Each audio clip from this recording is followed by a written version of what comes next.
amigos y amigas? Reciban un cordial saludo de mi parte, esperando que de verdad todos ustedes y sus familias se encuentren muy bien por allá. Y bueno, ya preparándonos finalmente para esta primera vuelta del examen del IPN 2021.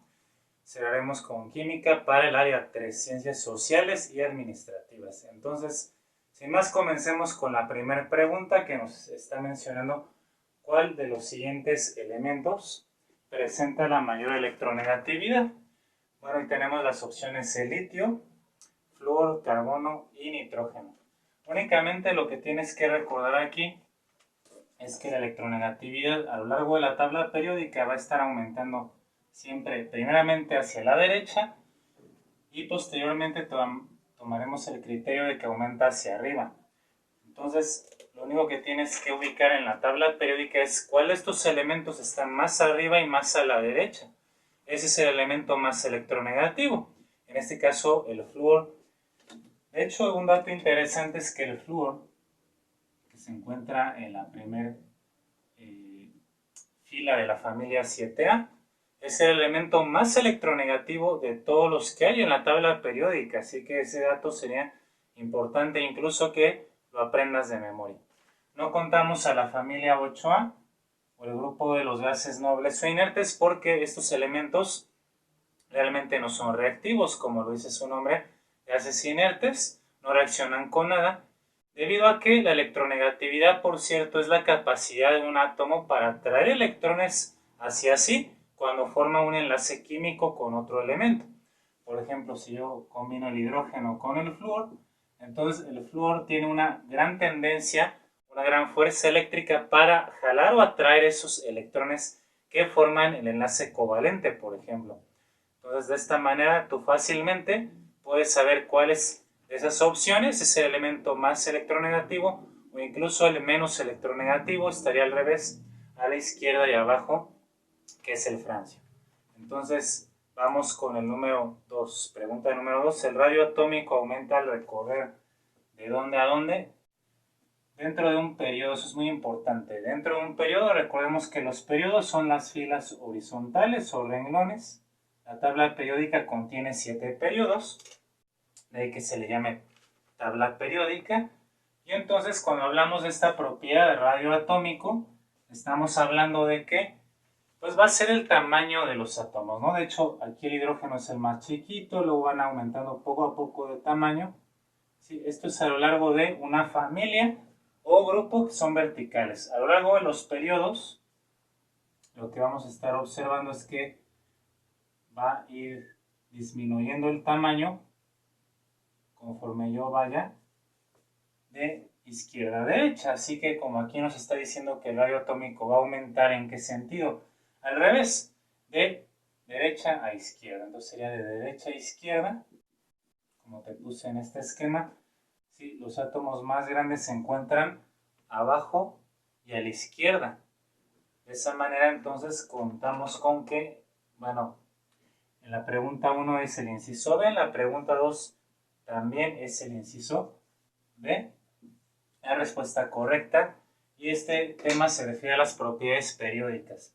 Vamos a la pregunta número 3, ordenar de menor a mayor electronegatividad estos elementos. Nuevamente, pues como hablamos de electronegatividad, otra vez aplicas el criterio, más a la derecha y arriba son más electronegativos, así que como dice, ordena del menor a mayor electronegatividad. El que tiene la menor electronegatividad en la tabla periódica es el francio, que se encuentra aquí en la parte de la familia 1, periodo 7, el extremo inferior izquierdo. Así que comenzaré con el menor, que es el número 3, el francio. Luego, tomando ese criterio, estaríamos viendo que el sodio, que se encuentra también en la misma familia 1, pero está más arriba, es más electronegativo respecto al francio. Posteriormente estaríamos viendo que el metal que tenemos es el aluminio, aquí en la familia 3. O sea que ya está más a la derecha. Luego nos vamos con no metales, que es el fósforo y el flúor. Obviamente el flúor es el más electronegativo y el fósforo es el que está antes. Así, el orden correcto es 3, 2, 5, 4 y 1, correspondiente al inciso A, y esa es la respuesta correcta. Entonces únicamente tienes que aprenderte cómo aumenta la electronegatividad de hacia la derecha y hacia arriba. Una vez más, insisto en ello. Pregunta 4. Los gases nobles o gases inertes, como también se les puede llamar, menciona textualmente el enunciado, ¿pertenecen a qué grupo? Bueno, ya mencionamos aquí que es el grupo 8A o la familia 8A. Entre sus propiedades se observa que su punto de ebullición, ¿qué pasará con el incremento o el aumento del número atómico? Bueno, el punto de ebullición también va a aumentar conforme aumenta el número atómico. De hecho, siempre que aumentes el número atómico, no importa la familia o grupo de la tabla periódica, también hay una tendencia general a que aumente tanto puntos de fusión como puntos de ebullición. Entonces aquí no es la excepción. Más pesado el elemento, mayor temperatura de fusión o ebullición tendrá. Con lo cual llegamos a que la respuesta que coincide es el inciso A en la pregunta 4. Pregunta número 5. Número cuántico que describe la orientación del orbital en el espacio. Esto lo hace realmente el número cuántico magnético que viene en el inciso C. El número cuántico magnético de hecho va a describir la orientación espacial o en el espacio, ¿no? Por ejemplo, si hablamos del orbital tipo P, tiene tres componentes, Px, Py y Pz, que únicamente difieren estos tres orbitales o subniveles, como también se les llama, en su acomodo en el espacio. Uno está en el eje X, otro en Y y otro en el eje Z. Tengo un video exclusivamente hablando de números cuánticos paso por paso, qué significado tienen y demás, para que tú veas esta clase si es necesario. Si no aprendiste bien el tema, por favor ahí voy a poner un enlace, o también en el menú de listas de reproducción, carpeta de química, allí lo vas a encontrar. Ahora podemos pasar, sin detenernos tanto, a la pregunta número 6. Y nos menciona en la ecuación química que está aquí, el signo auxiliar representa calor. ¿Cuál es el signo que representa el calor? Bueno, pues es el que está aquí arriba de la flechita, es el triángulo. Este representa el calor en el inciso C. En las demás opciones tenemos que S sería sólido en A, B viene una flechita hacia arriba, como aquí, quiere decir el desprendimiento de una sustancia gaseosa, como el oxígeno, en este caso, S sólido, G gas, y L sería líquido. Entonces, con lo cual tenemos los símbolos claramente establecidos. También podríamos decir que la flecha hacia abajo representa la formación de una sustancia que ha precipitado, o sea que es insoluble en esa mezcla de la reacción. Así, de esta manera abarcamos los símbolos más comunes en las ecuaciones químicas, que se seguirá abordando en otras preguntas de esta parte de ciencias sociales. Vamos ahora a la pregunta 7. Menciona textualmente la energía en el espacio aumenta en las moléculas de agua al proporcionarles calor para obtener vapor en un proceso de esterilización, ¿no? Para esterilizar, pues se utiliza generalmente un autoclave que permite alcanzar temperaturas de más de 100 grados fácilmente, y después de cierto tiempo todos los microorganismos realmente mueren y así se logra una esterilización. Aquí se necesita que estas moléculas de agua adquieran un aumento en la energía cinética de sus moléculas, que corresponde al inciso A. Recuerda que cuando nosotros tenemos aquí un recipiente y va a tener una sustancia como el caso del agua, estas moléculas que están ahí van aumentando su rapidez, es decir, su energía cinética, conforme aumentamos la temperatura o el calor. A mayor temperatura las moléculas se mueven con mayor rapidez y viceversa. Por esa razón es la única respuesta correcta. Los demás tipos de energía no corresponden a lo que se nos está manejando. En la energía química, de hecho, es muy general. No nos va a estar diciendo concretamente. Ese es un proceso de hecho físico. El aumento de temperatura no es un proceso químico como tal. La energía potencial, bueno, la energía potencial se debe a cuerpos o partículas al revés en reposo. Y la energía mecánica abarca las dos, potencial y cinética. Pero aquí solo hablamos de energía cinética. Por eso es la respuesta correcta. Vamos a la número 8, donde tenemos que hacer la relación de columnas con el nombre del cambio de estado y los cambios de estados de agregación que está sufriendo la materia. Entonces recordemos brevemente qué está ocurriendo aquí, ¿no? Tenemos tres estados de agregación básicos: sólido, líquido y gaseoso. Como el agua, que coexisten los tres estados fácilmente en nuestro planeta: hielo, forma líquida y vapor. Cuando el agua cambia, por ejemplo, de sólido a líquido, estaremos hablando de la fusión. Entonces aquí estaríamos hablando de una fusión.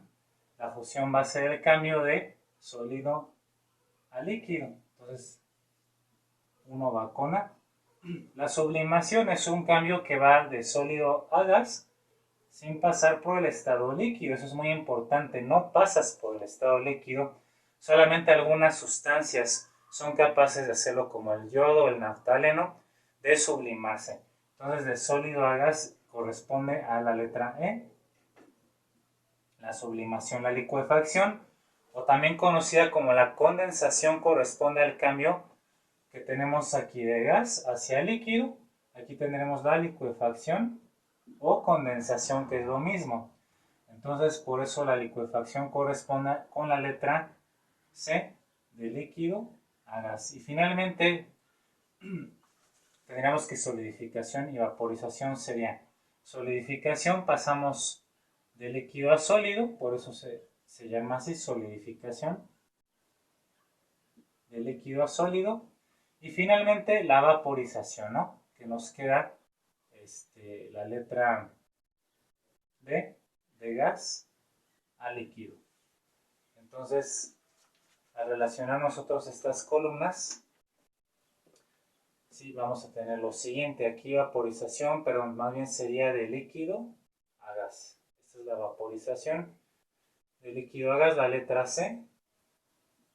Y aquí la letra D. No estaba yo al revés con los cambios. Vaporización de líquido a gas, y al revés, de gas a líquido, le llamamos licuefacción. De tal manera que entonces la opción correcta para esta pregunta es el inciso B, donde tenemos esa relación de columnas: 1A, 2E, 3D, 4B y 5C. Ahora sí, entonces obviamente me tengo que aprender los cambios de estado de agregación entre estos tres comunes, y así ya no tenemos ninguna falla con este tipo de preguntas. Podemos pasar a la pregunta número 9, donde tenemos ahora lo siguiente: elementos dúctiles, maleables y conducen la corriente eléctrica, también tienen altos puntos de fusión.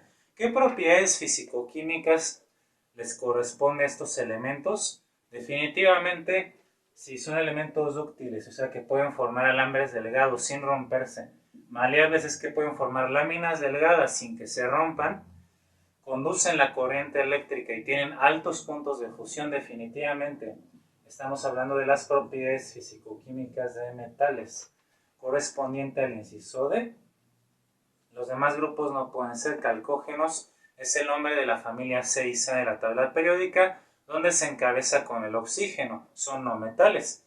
Los halógenos es el nombre de la familia de los elementos 7A, que también son no metales. Están del lado derecho de la tabla periódica. Recuerda, metales están del lado izquierdo, no metales del lado derecho, separado por una línea escalonada de 7 elementos, que son los metaloides. Los anfóteros realmente no tienen que ver, son sustancias que pueden actuar como ácidos y bases dependiendo el contexto. El caso del agua es el anfótero más común. Por esa razón, solamente los metales tienen esas características o propiedades. Pregunta número 10. Los compuestos, hay un espacio aquí, forman redes cristalinas constituidas por iones de carga que están unidos por fuerzas electrostáticas. Bueno, obviamente si están unidos tienen que ser cargas opuestas, como sabemos en física básica, en electricidad, cargas de distintos signos se atraen, positivas con negativas, y es lo que pasa en estos cristales, que van a formar compuestos iónicos, obviamente. Los compuestos iónicos de manera general van a estar compuestos por un metal y un no metal. El metal adquiere una carga positiva, es el ion que llamamos catión, ion positivo, y un ion negativo, que es el no metal, que llamamos el anión. Catión y anión. Así, esas cargas de signo contrario de estos iones hace que haya un enlace estable, una unión que permite la formación de las sales. Metales y no metales, como el cloruro de sodio, por ejemplo, ¿verdad? El sodio adquiere una carga positiva de +1, el cloro, que ahora le llamamos cloruro, una carga negativa de -1, y de esta manera se forma esa unión estable. Pasamos a la pregunta número 11. Identificar qué ley se está aplicando en la siguiente secuencia de imágenes. Bueno, únicamente tienes que ver los elementos hidrógeno y cloro se combinan aquí en una reacción para formar el ácido clorhídrico, pero lo más importante son estas masas. Vemos que si tú sumas estas masas exactamente, te va a dar este resultado. Así que la materia no se crea ni se destruye, solo se transforma. Principio o ley de la conservación de la materia, que corresponde al inciso C. Las demás opciones no pueden ser. Interconversión de masa a energía, eso ocurre, por ejemplo, en reacciones de fisión o fusión nuclear, donde la materia se convierte en energía, como el caso de las estrellas o las bombas atómicas. Conservación de la energía no, porque aquí estamos conservando la masa, no la energía tal cual.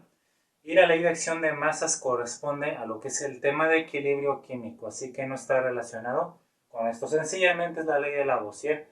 La materia no se crea ni se destruye, solo se transforma.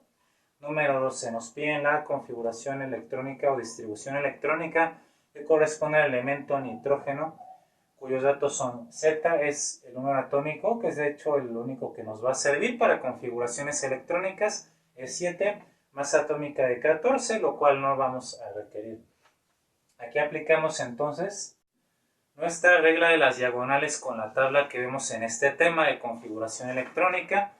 Si es necesario que repases o veas este tema con más detalle, ya tengo el video también en la carpeta de química como configuración electrónica directamente y fácilmente lo vas a poder comprender.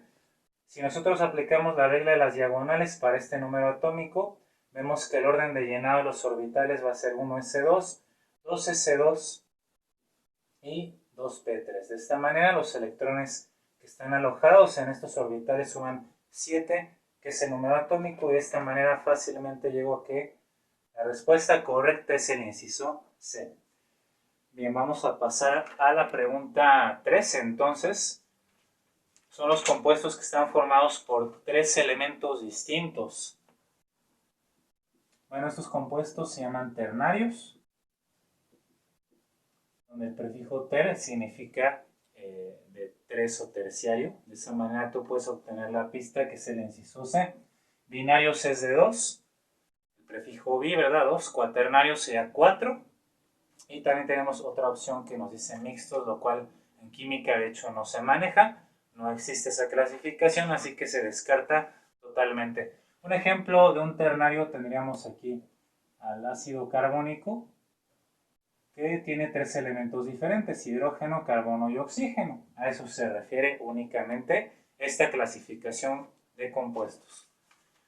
En la pregunta 14 se nos menciona textualmente: son compuestos inorgánicos cuyo nombre el compuesto no metálico lleva el sufijo uro.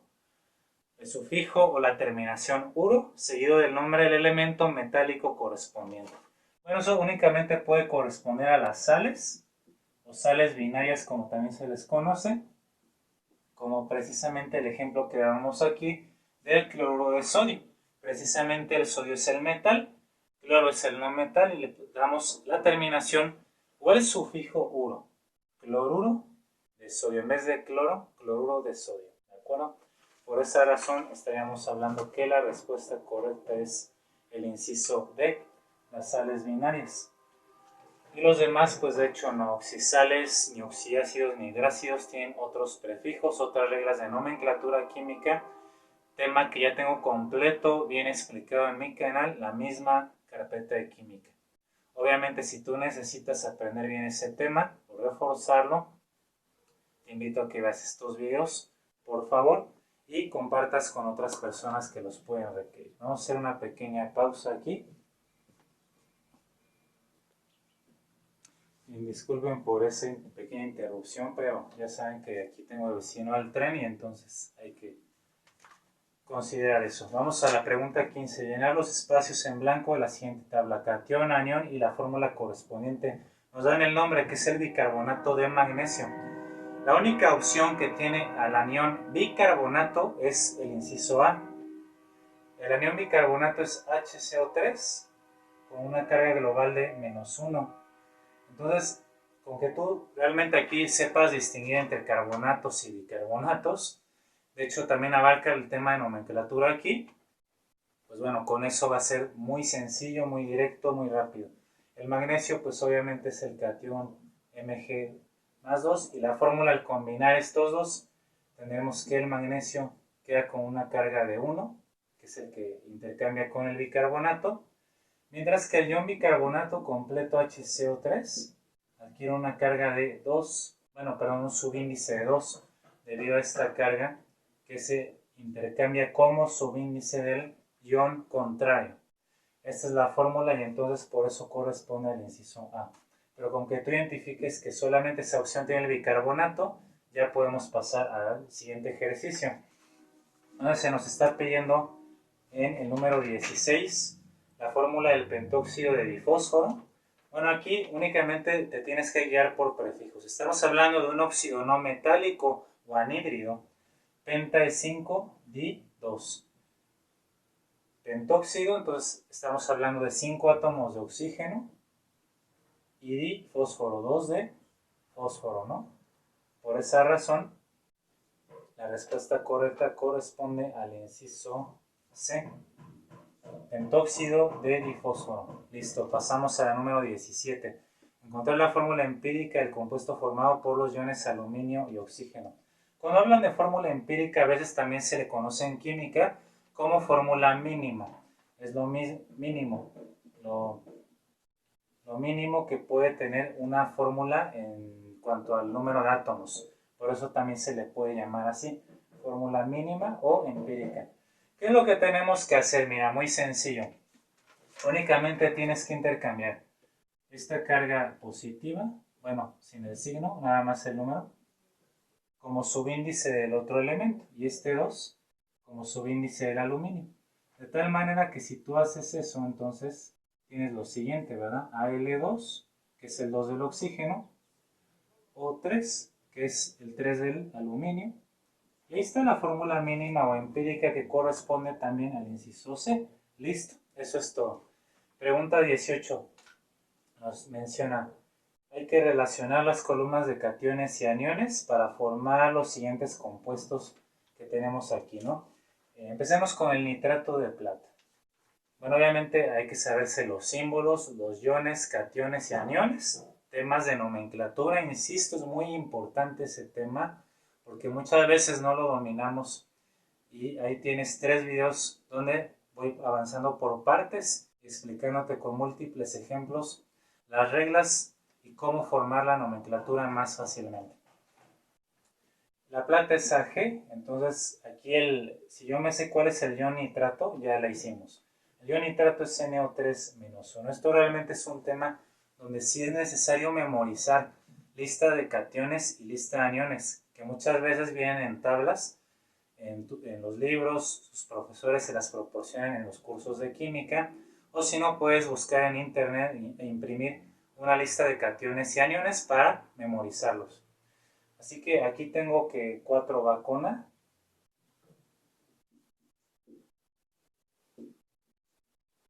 Para la primera relación de columnas. Luego viene el sulfuro de sodio. Sodio es Na y el sulfuro viene del azufre. Así que combino sodio con azufre. 1 va con B. Luego sigue el carbonato de calcio. Entonces el calcio aquí vamos a tenerlo que combinar con el ion carbonato que está en el inciso D. El carbonato es CO3 con una carga de -2, así que 3 va con D. Y finalmente el nitrito de litio. El litio va con el que sobra, que es el C, y 2C. De esta forma, entonces, llegamos a que la respuesta correcta es el inciso A, 1B, 2C, 3D y 4A. Entonces, esto se vuelve muy simple, muy rápido y sencillo, siempre y cuando te sepas de memoria cationes y aniones en el tema de nomenclatura. ¿Sale? Vamos a la pregunta número 19 ya para casi finalizar este primer video de química área 3. En una ecuación química, ahí viene un espacio, indica el número de moles, en tanto que tal número muestra el número de átomos de cada compuesto. Bueno, veamos un ejemplo muy sencillo aquí para que te recuerdes y te quede muy claro eso, ¿no? Por ejemplo, cuando tenemos una ecuación química como esta, nitrógeno más hidrógeno que forma amoníaco, NH3, la ecuación debe estar balanceada por el método de tanteo en este caso. Aquí para que haya la misma cantidad de nitrógenos 2 y 2, debo colocar un 2. Este número es el número que indica la cantidad de moles. Este se llama coeficiente. Entonces los coeficientes te indican la cantidad de moles o de moléculas que reaccionan o se forman en una reacción química. En tanto que ahí serían los subíndices, que son estos numeritos de aquí abajo. Dando que los subíndices muestran el número de átomos de cada compuesto, de cada elemento. Así que aquí son subíndices. Coeficientes y subíndices. En ese orden aparece en el inciso B la respuesta correcta. Bueno, aquí nada más para finalizar de balancear, el hidrógeno son 2 y aquí 2 por 3, 6. Así que 3 por 2, ya tengo 6 también. Y bueno, ese tema de balanceo se vienen a las preguntas para el otro video, para que también estén ahí al tanto. Si necesitan reforzar, también tengo un video de balanceo por tanteo en la carpeta de química. Pregunta número 20 y última que vemos aquí. Esta primera parte, la siguiente ecuación química, que es hidróxido de sodio más ácido clorhídrico forma cloro de sodio más agua, representa una reacción ¿de qué tipo? Bueno, es una reacción de doble sustitución, como dice el inciso C. Es una doble sustitución. ¿Por qué? Porque se sustituyen fíjate, aquí lo vamos a señalar directamente, se sustituye el sodio y se une al cloro y formas la sal cloro de sodio. Por otra parte, el hidrógeno y el OH que tiene el hidróxido, H más OH, formas H2O, el agua. Así que se intercambian. Los extremos siempre se van a unir en este tipo de reacciones de doble sustitución. Ese es un mecanismo de reacción. Los extremos se unen, forman el primer producto y los que están en medio se unen y forman el otro producto. Esta de hecho también es una reacción de neutralización porque es una base con un ácido formando sal y agua. Pero en este caso la respuesta viene como doble sustitución, que es el mecanismo que siguen en general las reacciones de sustitución. Las reacciones de síntesis, las reacciones de sustitución simple, de descomposición, ácido-base, de combustión, se las explico con todo detalle y varios ejemplos en ese video, tipos de reacciones químicas en la misma carpeta. Con lo cual entonces termino esta primera parte, para la siguiente ya concluimos hasta la 35. Espero que les sea de gran utilidad, por favor compártanlo con más personas que lo requieren. Si les gustó, denle pulgar arriba también, ya que con eso la plataforma de YouTube me apoya a mí a promover mi canal. Y nos vemos entonces para la siguiente parte.